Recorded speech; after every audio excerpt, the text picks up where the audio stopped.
മാറ്റം വരുത്തിയ വാഹനം AI ക്യാമറയിൽ കുടുങ്ങിയതോടെയാണ് തട്ടിപ്പ് പുറത്തുവന്നത്. ഉദ്യോഗസ്ഥൻ ഉപയോഗിച്ചു വന്ന വാഹനം കേന്ദ്രസേന രജിസ്ട്രേഷൻ റദ്ദാക്കി പൊളിക്കാൻ നൽകിയതാണ്. ഈ ജിപ്സിയാണ് മറ്റൊരു കർണാടക രജിസ്ട്രേഷൻ വാഹനത്തിന്റെ നമ്പറുമായി കറങ്ങിയിരുന്നത്. നിയമലംഘനമുണ്ടായപ്പോൾ കർണാടക സ്വദേശിക്ക് മോട്ടോർ വാഹന വകുപ്പിൽ നിന്ന് രസീതുകൾ ലഭിച്ചു. ഇദ്ദേഹത്തിന്റെ കാറും രജിസ്ട്രേഷൻ റദ്ദാക്കി പൊളിക്കാൻ നൽകിയിരുന്നു. തുടർന്ന് കർണാടക സ്വദേശി മംഗലാപുരം പോലീസിൽ പരാതി നൽകി. പിന്നീട് നടത്തിയ അന്വേഷണമാണ് വഴിത്തിരിവായത്. മംഗലാപുരം പോലീസ് നൽകിയ റിപ്പോർട്ടിന്റെ അടിസ്ഥാനത്തിൽ മോട്ടോർ വാഹന വകുപ്പിന്റെ എറണാകുളം എൻഫോഴ്സ്മെന്റ് ജിപ്സി പെരുമ്പാവൂരിലെ വർക്ക്ഷോപ്പിൽ നിന്നും പിടികൂടി.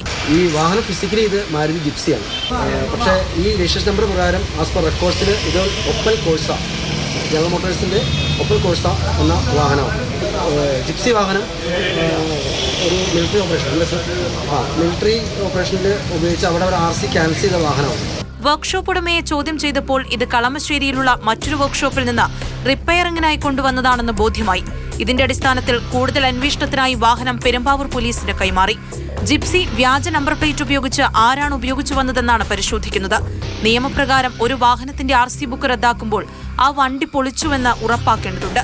എന്നാൽ അത് ഇവിടെ ഉണ്ടായില്ലെന്നാണ് വ്യക്തമാകുന്നത്. തട്ടിപ്പിന് പിന്നിൽ വൻ റാക്കറ്റ് ഉണ്ടെന്നാണ് സൂചന.